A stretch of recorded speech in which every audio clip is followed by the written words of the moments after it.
เพื่อช่วยให้หูทั่วถึงชั่วดีสังฆคุณทูลไว้ในชีวิตเพื่อช่วยพิษพ้นทุกข์เป็นสุขีโดยบุญอภิวันอัญชลีสวัสดีโดยการนิรันดร์เทิน10 นิ้วกราบแนบใต้ไหวสาปารมีธรรมในครูบาอาจารย์พระมหาเถรานุเถระท่านเจ้าคณะพระสังฆาธิการทุกรูปทุกตนขอความสุขความสวัสดีในธรรมะแห่งองค์สมเด็จพระสัมมาสัมพุทธเจ้าจงมีแก่บรรดาสาธุชนท่านผู้ฟังทุกท่านที่มีโอกาสเปิดเครื่องรับฟังรายการเสียงธรรมก่อนรับตาทางสถานีวิทยุเพื่อการศึกษาพระพุทธศาสนาและวัฒนธรรม FM ความถี่ 104.50 เมกะเฮิรตซ์วัดฝ่ายหินตำบลสุเทพอำเภอเมืองจังหวัดเชียงใหม่เมตตาในท่านพระครูสมุวิสุวัตรวรกิจโจท่านเจ้าอาวาสวัดฝ่ายหินท่านผู้อำนวยการสถานีวิทยุแห่งนี้รายการนี้นำเสนอให้ญาติโยมสาธุชนได้มีโอกาสเปิดเครื่องรับฟังจากคืนนี้ทุกๆวันเวลา 20:00 น. ถึง 20:00 น. รายการนี้ก็น้อมเอิญเจริญพรให้บรรดาญาติโยมได้ยินได้ฟังเป็นประจำถ้าบัดนี้ศาสนกิจอันใดเว้นไว้แต่วันศุกร์สุดสัปดาห์รายการนี้ก็บ่ได้จัดรายการเพราะว่าเป็นรายการอื่นเข้ามาทดแทนทุกวันศุกร์ก็จะมีการได้พักเนาะตึกเวลาทุ่มเช้าหรือ20:00 นก็เป็นรายการอื่นวันศุกร์ญาติโยมสาธุชนท่านผู้ฟังทั้งหลายน้อมธรรมคำสอนจากรายการนี้มอบเป็นปฏิพรให้บรรดาสาธุชนทุกคนที่อยู่ทางบ้านอยู่ท่าดาฟังก็ดีได้เปิดรับฟังจากคืนนี้พ่องบ่ได้รับคืนได้ฟังพ่องก็มอบเป็นปฏิพรกับทุกคนน้อมธรรมคำสอนในการดำเนินชีวิตถือว่าเป็นหลักยึดหลักประพฤติกับทุกคนที่นำไปเป็นข้อเตือนจิตสะกิดไก่เอาอยู่กับคนบ่ได้เพราะเอามีอย่างที่ซ่อนอยู่ในใจคนนักคนหลายร่วมการร่วมงานสังคมคือการอยู่ร่วมร่วมกันเป็นหมู่เป็นคณะระดับครอบครัวระดับหมู่บ้านระดับตำบลอำเภอจังหวัดบางทีบางครั้งเราทำหน้าที่ของเราอาจจะขาดตกบกพร่องคนนั้นก็มาเตือนคนนี้ก็มาเตือนสังคมแห่งการอยู่ร่วมมีถึงเรื่องของปากเรื่องของความขัดแย้งเรื่องของความทะเลาะในองค์กรมีฮือเฮาหันมีฮือเฮาฮู้เนาะคนโบราณเพิ่นบอกว่าคัดถ้วยคัดจ้อนคัดชามเป็นเงาเป็นงามแต่ถ้าคัดคอคัดผลประโยชน์คือความขัดแย้งมีนิทานเรื่องหนึ่งชื่อว่าตาบอดคำช้างเรื่องมีอยู่ว่าพ่อชาย3 คนตาบอดมาแต่กำเนิดจึงบ่ค่อยหันช้างมาก่อนเมื่อมีคนถามว่าช้างมีรูปร่างอย่างใดชายคนที่1เอามือไปคำถูกงวงช้างก็บอกว่าโอ้ช้างมีลักษณะเป็นท่อนยาวๆเป็นท่อยาวๆทรงกลมเหมือนท่อน้ำผู้ชายคนที่2เอามือไปคำโดนตัวช้างก็บอกว่าโอ้ช้างมีเป็นแผ่นแบนๆเหมือนคำกำแพงชายคนที่3เอามือไปลูบคำช้างห่างช้างบอกว่าโอ้ช้างมีลักษณะเป็นก้านยาวๆเหมือนก้านไม้กวาดจากนั้นต่างก็ทุ่มเถียงทะเลาะกันเพราะเชื่อว่าความกึศของตัวเก่าถูกต้องส่วนของคนอื่นนั้นผิดหมดเหมือนเพิ่นบอกว่าตดคนอื่นเหม็นตดตัวเก่าหอมจนกระทั่งมีคนตาดีเตียวผ่านมาพอชาย3 คนขอให้ช่วยตัดสินชี้ขาดคนตาดีจึงบอกว่าที่ทุกคนอู้มาล้วนแต่ถูกต้องทั้งสิ้นแต่ต้องถูกต้องคนละส่วนพอชายคนที่1พูดถูกในส่วนที่เป็นหัวช้างซึ่งมีงวงเหมือนท่อน้ำ พอใจคนที่สองรูปคำละจ้างเป็นส่วนลำตัวเป็นจ้างว่าเหมือนกำแพงพอใจคนที่สามอู้ถูกในส่วนที่เป็นท้ายของช้างเปิ้นห้องว่าหางจ้าง แต่ถ้าจะคือถูกต้องที่สุดก็จะต้องนำกรรมตอบของทุกคนมารวมกันจึงจะเป็นช้างถึงตัว เพราะฉะนั้นอย่าทะเลาะกันเลยความขัดแย้งระหว่างบุคคลมีอยู่3ระดับญาติโยมวันนี้ทางเทศบาลทางองค์การบริหารส่วนตำบลหลายที่โดยเฉพาะอำเภอป่าซางก็มีตำบลท่าตุ้มตำบลน้ำดิบตำบลนครเจดีย์อันนี้เป็นตำบลที่เพิ่นเลือกกันอันนี้เป็นการเลือกตั้งนายกองค์การบริหารส่วนตำบลสมาชิกสภาองค์การบริหารส่วนตำบลเนี่ยสอบต.ตอนที่เข้าไปทำการทำงานก็ถือว่าย่อมมีความขัดแย้งระหว่างพนักงานบรรดาผู้นำของระดับผู้นำของหมู่บ้านแต่ละที่ก็มักจะโทรศัพท์หากันจะตรงนั้นตรงนี้เบอร์นั้นเบอร์นี้เบอร์นั้นฝากตัวเอาเบอร์นั้นไปเนี่ยมันนี่เกิดความขัดแย้งคนนั้นเคยเข้ามาบริหารแล้วเนี่ยมันเอาถ้าเอาคนนั้นก็จะมาเอาคนนี้ถ้าเอาคนนี้ก็จะมาเอาคนนั้นนี่แหละความขัดแย้งในเรื่องของงานลู่กันทำงานวิธีแก้ไขก็คือเพิ่มงานขึ้นแถมเกี่ยงการทำงานก็วิธีแก้ไขก็คือจัดระบบงานให้เข้ารูปเข้ารอยและเที่ยงธรรมผลประโยชน์คัดกันวิธีแก้ไขก็คือทำบรรทัดฐานมาตรฐานในการจ่ายผลประโยชน์แล้วชี้แจงความจริงใจอันนี้คัดแย้งในส่วนงานคัดแย้งในส่วนตัวบอกว่าจะเป็นว่าระดับวัดระดับหมู่บ้านระดับพนห้องว่าระดับของอสม.เหล่ากองทุนนั่นกองทุนนี่เนาะขัดแย้งส่วนตัวคือต่างมีรสนิยมต่างวัยวุฒิต่างสถาบันวิธีการแก้ไขก็คือปรับเข้าหากันอย่าให้มีช่องว่างระหว่างวัยเกิดขึ้นในการทำกิจกรรมของการพัฒนาบุคลากรที่ให้ใช้ได้ผลความขัดแย้งระหว่างพนักงานกับผู้บริหารขัดแย้งในเรื่องงานการถูกตำหนิการถูกกลั่นแกล้งในการทำงานวิธีแก้ไขก็คือจัดรูปแบบงานใหม่คือเหมาะสมที่เขามีส่วนร่วมกับทำส่วนร่วมมือในอนาคตและที่สำคัญชมในสิ่งที่แจ้งแต่ตำหนิในทางที่รับหูรับตาชมในที่แจ้งแต่ตำหนิในที่รับหูรับตาขัดแย้งส่วนตัวอันนี้ระดับองค์การบริหารงานคือดื้อรั้นการมีทิฐิบดีต่อกันถือพวกพ้องสีหรือสถาบันวิธีการแก้ไขก็คืออย่าให้ทำงานเกี่ยวพันกันสับเปลี่ยนหมุนเวียนกันหรือย้ายคนไปทำงานคนละแผนกคนละฝ่ายความขัดแย้งระหว่างผู้บริหารกับพนักงานหรือเจ้านายกับลูกน้องขัดแย้งเรื่องงานแย่งกันทำงานแบบเอาหน้าคือว่าคอยรายงานผู้บริหารระดับสูงเลื่อยขาเก้าอี้ความขัดแย้งส่วนตัวผู้บริหารท่านก็สร้างพวกหรือสร้างพลังของมวลชนหรือรวมพลังแอบแฝงอวดดีกรีอวดซักอวดสีมีประเด็นที่ทำทะเลาะกันก็คือแย่งกันกินอดีตแบ่งกันอยู่แบ่งกันกินปัจจุบันซื้ออยู่กินซื้ออยู่ซื้อกินเนาะแย่งกันแย่งถิ่นกันอยู่อยากมีอำนาจในถิ่นนั้นๆต้องใจเงินมากมาย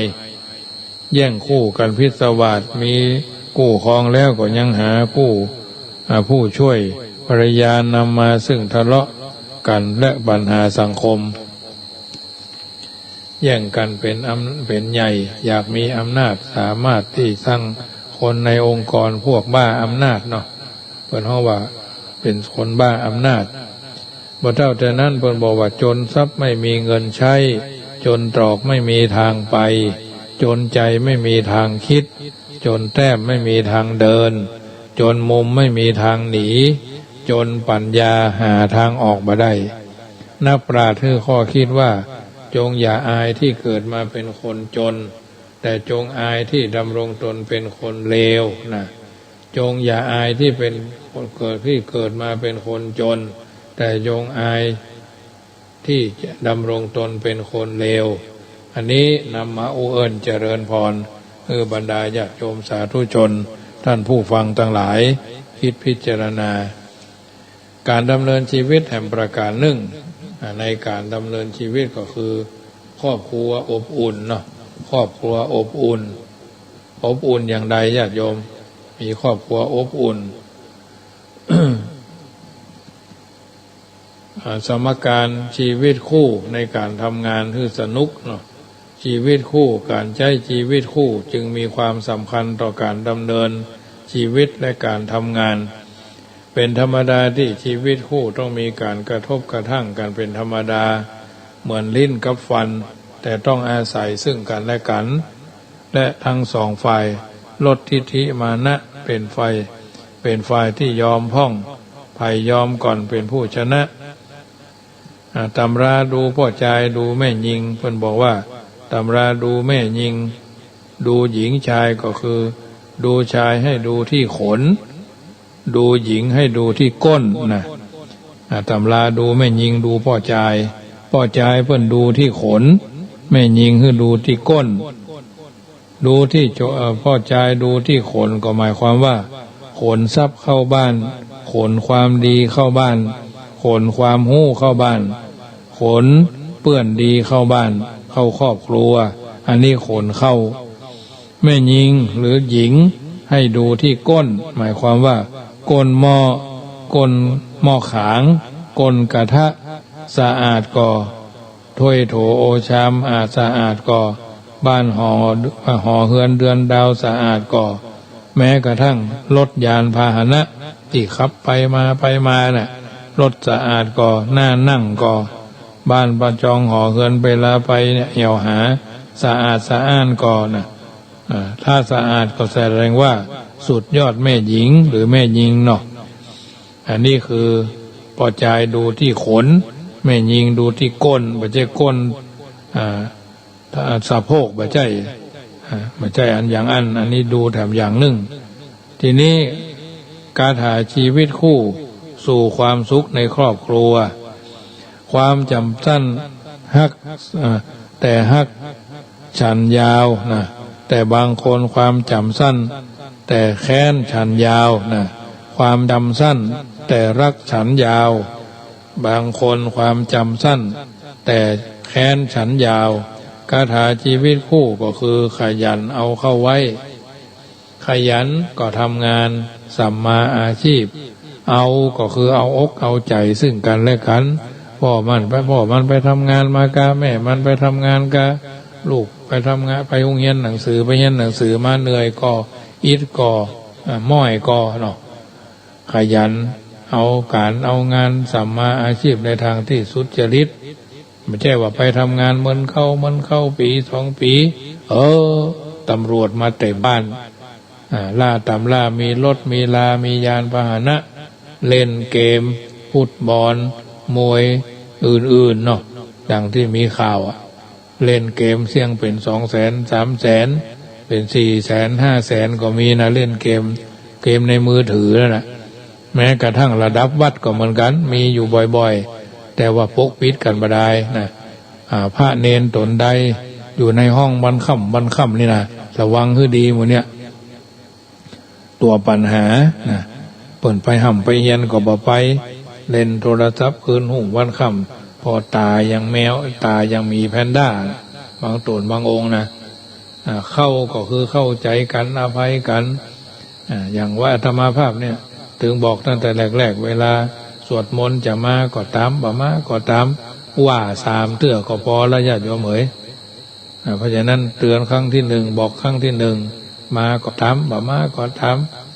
ครั้งที่2ไปตัวหาอยู่ครั้งที่3อย่าธรรมภาพสวดมนต์ถึงวันเนี่ยตี3เกิงสะดุ้งตื่นทำหน้าที่ตัวเก่ายืนเดินนั่งนอนกินดื่มทำพูดคิดเดินในวัดมาตัว3 ตัวเดินไปเดินมาออกกำลังเรียบร้อยเหือพอ พอหู้เจ้าจะมีเหงื่อมีใครก็มาส่งน้ำดื่มน้ำเข้าห้องน้ำห้องส้วมเรียบร้อยเตียวตีสี่เกิงก็ฉันโอวันตินน้ำเต้าหู้ที่ซื้อมาตระเตรียมเอาไว้เสร็จเรียบร้อยก็ตี4:45ก็ทำวัดเจ้าสวดมนต์ทุกวันญาติโยมเว้นไว้แต่บางเตือนนี่สะดุ้งตื่นมาเหนื่อยแต่เราต้องมีหน้าที่จะสะดุ้งตื่นมึนตา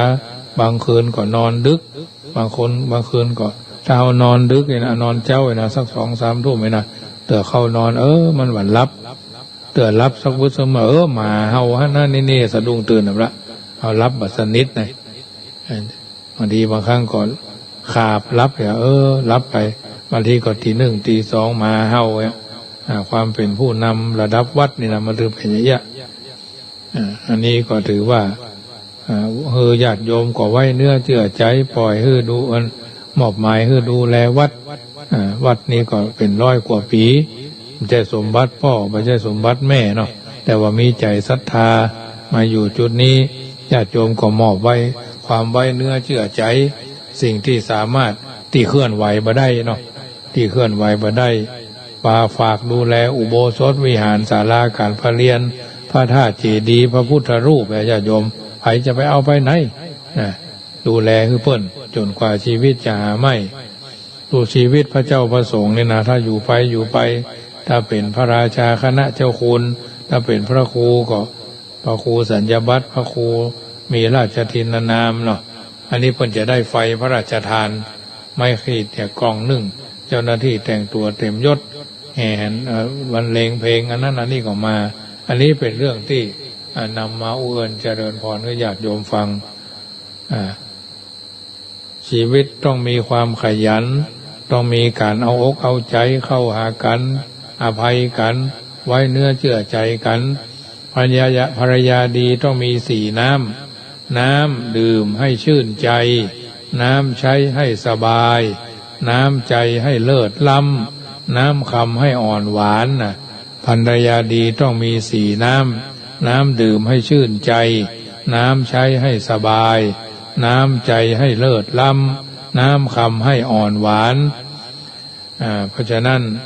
สิ่งที่หาไม่ได้ก็คือภัยสักคนที่จะมาดูแลเฮาจนวันตายสิ่งที่หาไม่ได้ก็คือใครสักคนที่จะมาดูแลเราจนวันตายคนเฮาเกิดมา2 ครั้งเกิดมา2 ครั้งนะญาติโยมเกิดในที่นี้ก็1เกิดจากท้องแม่เกิดเป็นคนเป็นมนุษย์2เกิดเป็นพระในอุโบสถก็คือเกิดเป็นพระสงฆ์เป็นอริยสงฆ์คนเราเกิด2 ครั้งเกิดเป็นลูกพ่อลูกแม่เกิดจากท้องแม่แล้วก็เกิดในพระอุโบสถอันนี้มีพระอุปชาเพิ่นเขาว่าเกิดเป็นพระสงฆ์เป็นพระอริยสงฆ์กรรมโบราณเพิ่นบอกว่าบวชให้รีบศึกมีเมียให้รีบเลิกบวชให้รีบศึกเป็นผู้ชายนะเป็นผู้ชายบวชให้รีบศึกมีเมียให้รีบเลิกบวชให้รีบศึกก็หมายความว่าศึกษาเล่าเรียนเขียนอ่านหาความรู้หาความสามารถหาความเฉลียวฉลาดอย่าตมาภาพมาอยู่วัด20 ปีปัจจุบันนั่งนอนยืนเตียวกินอู้ยืนเดินไม่ใช่อย่างนี้นะทำหน้าที่ของพระเผยแผ่มา18-19 ปีแล้วปีหน้านี่ก็เข้าปีที่19ทำหน้าที่หาข้อมูลหาข่าวหาข้อมูลหาความรู้เพิ่มเติมศึกษาเล่าเรียนครูบาอาจารย์โค่นหนังสืออ่านหนังสือไม่เป็น10,000 เล่มบนญาติโยมพอจะพอบักก่ายแล้วคนเอานั่นมาว่าคนเอานี่มาว่ามาไตรตรองเอามาปรับเอามาปริวัติได้ยินครูบาอาจารย์ออกในคลิปในไลน์ก็มาเปิดฟังอาตมาภาพจัดรายการจบรายการแล้วก็ผู้ไม่เจ้าก็สะดุ้งตื่นมาก็เปิดฟังเลยเปิดแท็บเล็ตฟังตัวจัดรายการไปเพิ่มมันก็เพิ่มพูนพอกพูนญาติโยมบวชให้รีบศึกหมายความว่าศึกษาหาความรู้การบวชในพระพุทธศาสนาถือว่าเป็นคนสุขแล้วเป็นนานไทยเป็นว่าเป็นทิศไอทิศ บ้านเฮาไอ้นานไอ้น้อยบ่เดินนี่บอกว่าแล้วน้อยขี้ไก่นานน้อยขี้ไก่นานขี้ไก่น้อยขี้เป็ดนานขี้เป็ดเพิ่นนานเอ้ยมานำปู่จาไฟไหว้พระก็แล้วปรารถนาทำโอ้เฮาได้แล้วนานขี้หมาอย่าว่าอย่าไปว่าเย่นะโดยมากเนาะนานมันอย่างงูเนี่ยไปสนใจเรื่องอื่นๆไม่สึกนะเป็นแม้เป็นนานเป็นน้อยเป็นนานไปแล้วก็ไม่สึกคือบ่ศึกษาหาความรู้ปรารถนาทำเป็นพิธีการพิธีกรรมอาตมาภาพสอนมาหมดแต่ละคนนะถือว่าเป็นคนสุขแล้วอบรมแล้วบางคนนี่ก็มืองุบงิบนะอุบอิบอยู่ในคอนะเลยพ่อจานบ่ค่อยมีก็เลยเป็นมีแม่จานนะแล้วก็ประการต่อมามีเมียให้รีบเลิกพ่อจายนี่นะเป็นพ่อจายให้รีบศึกหนุ่มกำนำก้อมให้รีบศึกมีเมียให้รีบเลิกก็หมายว่าเลิกอบายามุขเลิกประพฤติที่มันบ่ดีบ่งามที่สังคมบ่ต้องการนะเป็นพ่อบ้านที่ดีฮักลูกฮักเมียว่าอีเถอะเนาะอันนี้คือมีเมียให้รีบเลิกตอนหนุ่มให้รีบศึกเป็นพระให้รีบศึกบวชให้รีบศึกมีเมียให้รีบเลิกเป็นต้นหน้าที่ของภรรยาที่ดีนึ่งทำงานให้เรียบร้อยสองจัดอาหารให้อร่อยไม่ต้องไปเน้นอร่อยเน้นสะอาดดีกว่าจัดอาหารให้สะอาดหรืออร่อยเนาะใช้ถ้อยคำที่จำเป็นไม่จะไปอู้พ่ำเพื่อจะไปอู้พ่ำเพ้อจะไปอู้น้ำท่วมต้งพักบุ้งหลงเหลงจะไปย่อยจะไปแหลวจะไปแซมเนาะสุมาเด้อผัวบ่ชอบสามีบ่ค่อยชอบนะแหลวแต้วนะแหลวแหลวแล่แหลวลัดเนาะแหลวแต้วแหลวแล่แหลวลัดเนี่ยอันนี้คือย่อยนักเขาจังหัวขอโทษก็เฮ้ยอันนั้นเมียขี้กันหน่อยอย่ามาอู้แล้วรู้แต่ว่าอู้อย่านกแก้วนกขุนทองอย่างนกแร่นะนกเอื้องนกเอี้ยงนกแร่อะไรพอแล้วแหลนเตนแต้แหลนเตนแต้เนี่ยมันต้องนักแกนะเมียคิงนี่ไหนนะจะว่าจะเนี่ยใจเย็นอยู่เสมอเนาะภรรยาที่ดีทำงานให้เรียบร้อยจัดอาหารให้สะอาดหรืออร่อยใช้ถ้อยคำที่จำเป็นใจเย็นอยู่เสมอไม่ใช่ใจเย็นอย่างไก่ขึ้นเฮือนเนอะจะไปใจเย็นอย่างไก่ขึ้นเฮือน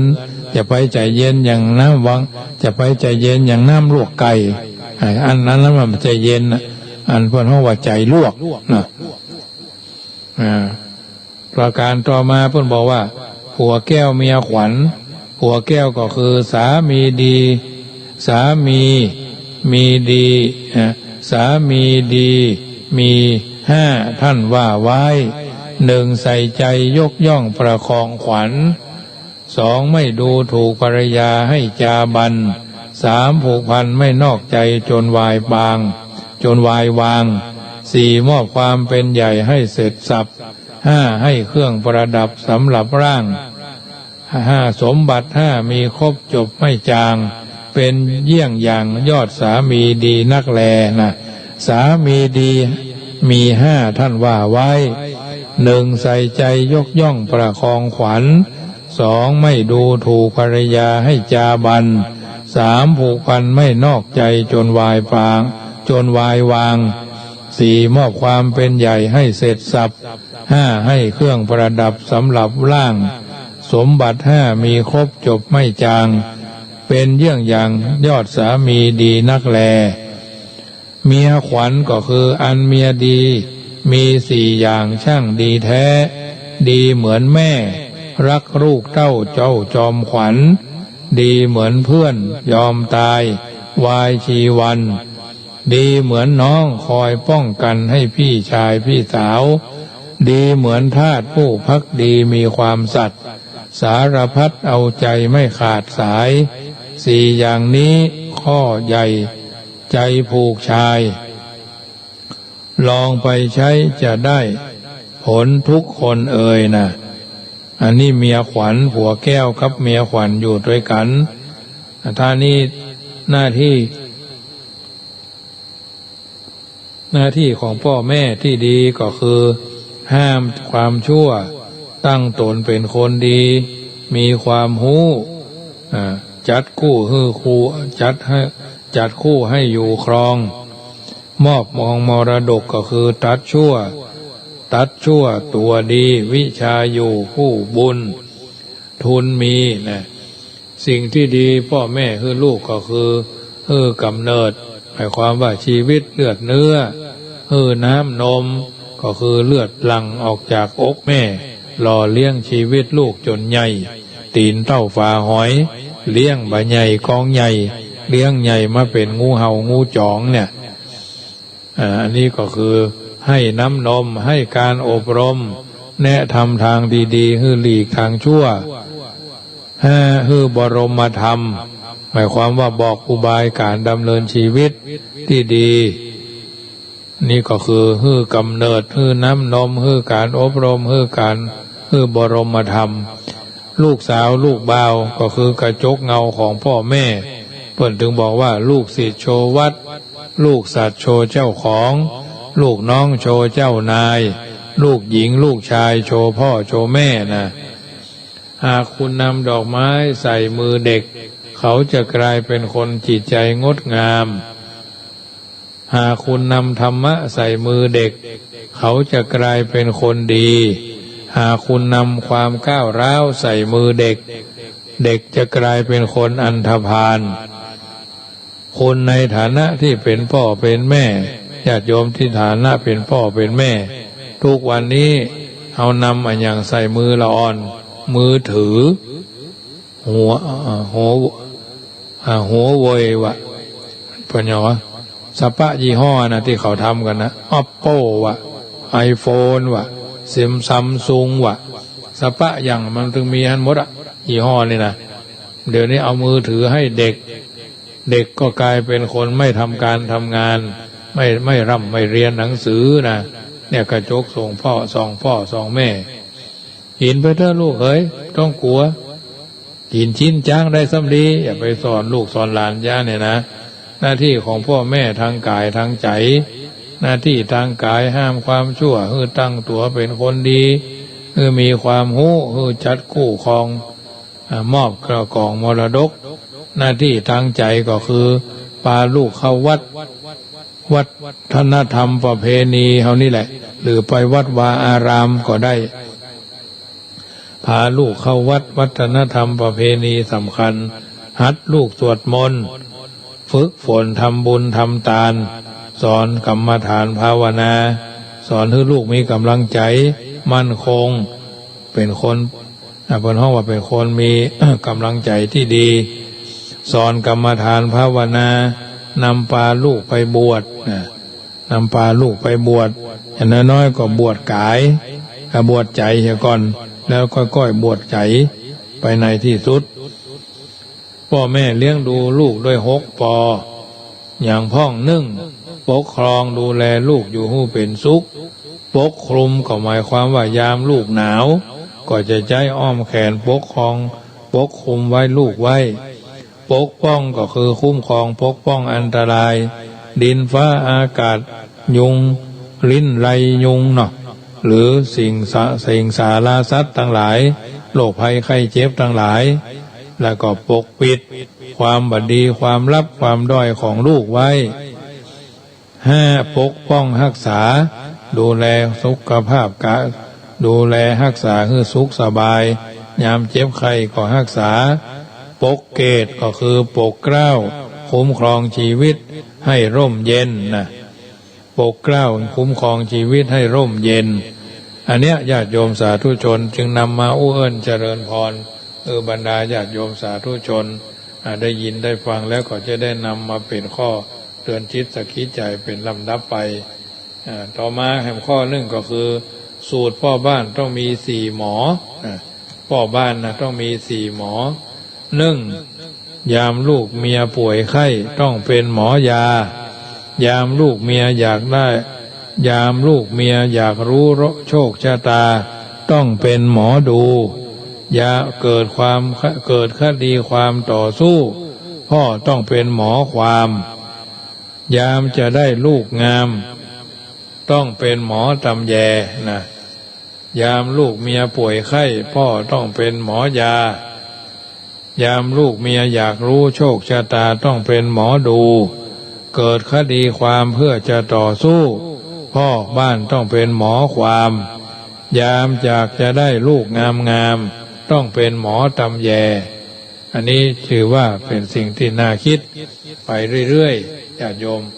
บ่เท่าแต่นั้นแม่บ้านก็ต้องเก่ง4 อย่างแม่บ้านทั้งหลาย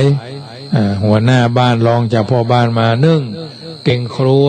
เก่งในเรื่องการทำกับข้าวป่าอาหารการบ้านการเรือนนะเก่งครัวเก่งในการทำกับข้าวกับป่าจีนหั่นจะได้ซอยจะได้สไลด์จะได้หมูกระทะนี่มันง่ายหรอกไปซื้อเพิ่นมาสำเร็จหมูกระทะเนื้อย่างสุกี้ลาดหน้าผัดไทยผัดซีอิ๊วอันเนี้ยเก่งครัวน้ำพริกกะปิน้ำพริกนมเนาะแกงนั่นแกงนี่แกงเมืองเขาเนี่ยมีหลายอย่าง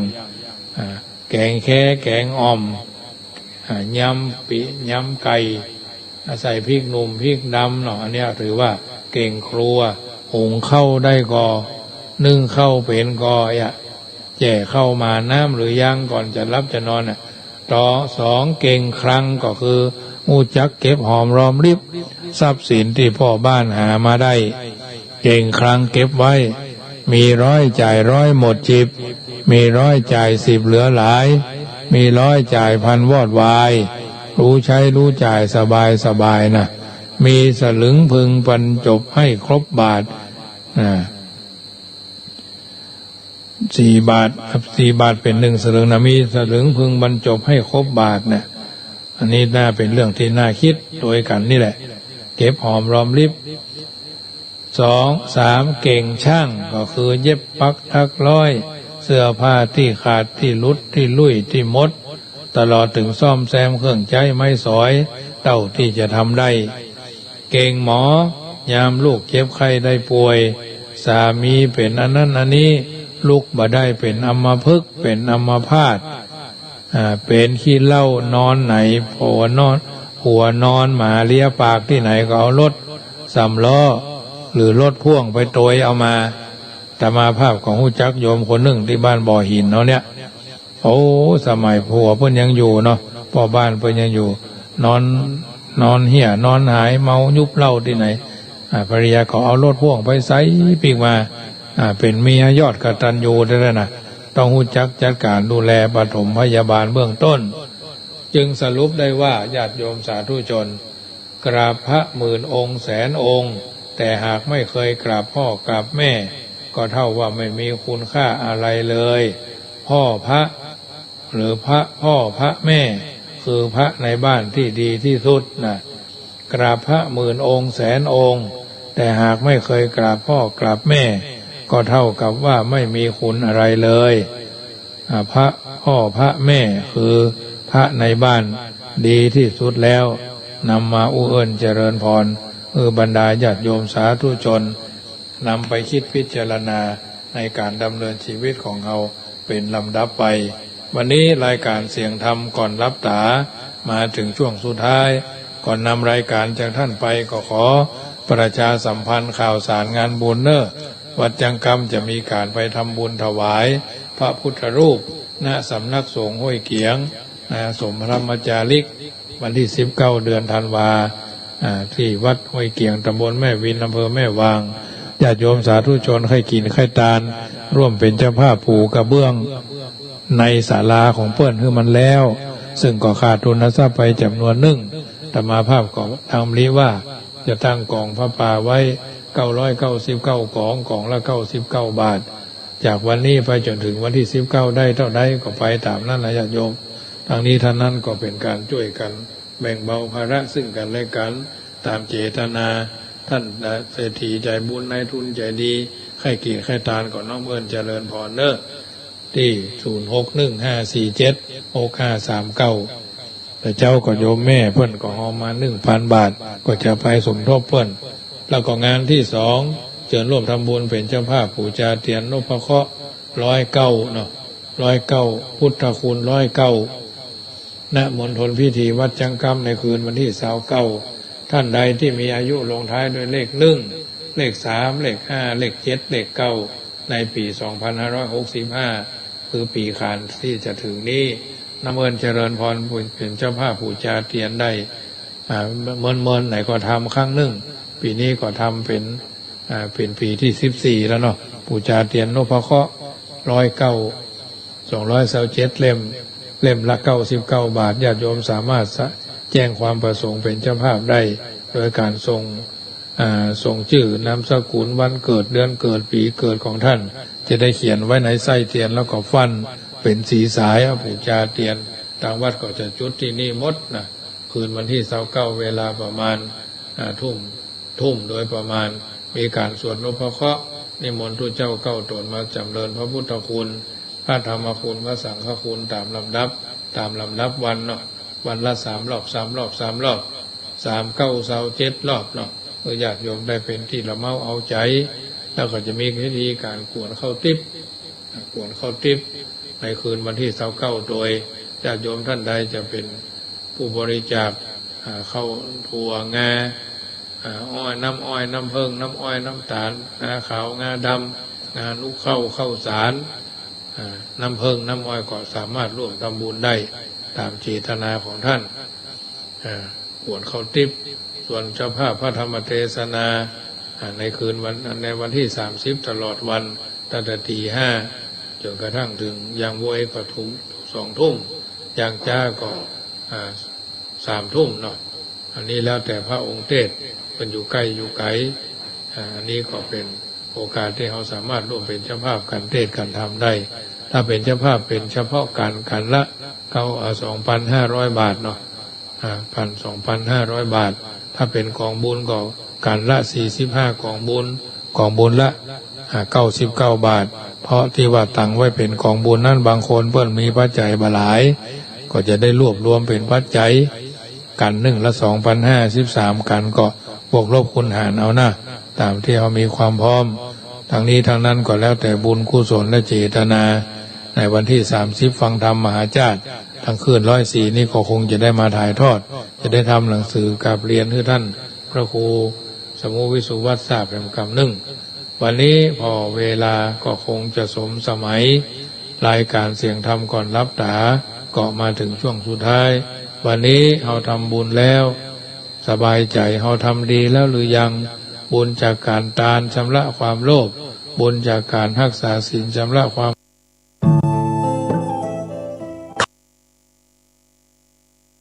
ท่านกำลังติดตามรับฟังสถานีวิทยุกระจายเสียงพระพุทธศาสนาแห่งชาติและสังคมคลื่นเพื่อการศึกษาพระพุทธศาสนาและวัฒนธรรม